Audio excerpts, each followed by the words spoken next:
Hello everyone, আসসালামু আলাইকুম। কেমন আছেন সবাই? আই হোপ সবাই ভালো আছেন। এই তো আপনাদের মাঝে আরেকটি নতুন ভিডিও নিয়ে হাজির হয়ে গেলাম।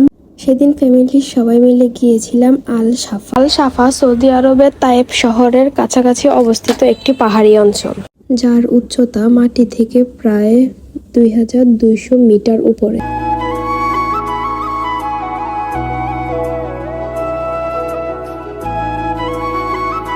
ঠান্ডা আবহাওয়া আর মেঘে ঢাকা পাহাড়ি দৃশ্যের জন্য এই জায়গাটি স্থানীয় এবং বিদেশি পর্যটকদের কাছে বেশ জনপ্রিয়। পাহাড়ি পথে উট আর ঘোড়া চড়ার অ্যাক্টিভিটিসটাও বেশ জনপ্রিয় সবার কাছে। আমরাও চড়েছিলাম।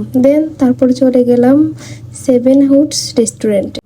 এই ক্যাফেটার ভিতরে ছোট ছোট 7টি কুঁড়ে ঘর থাকার কারণে ক্যাফেটার নাম দেওয়া হয়েছে 7 হুডস। এখানকার পরিবেশটা ছিল খুবই মনোমুগ্ধকর। ঘুরে ফিরে দেখছিলাম, সবকিছু ভালো লাগছিল।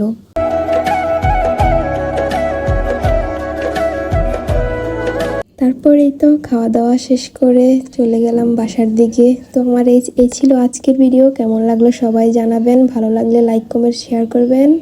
Thanks for watching.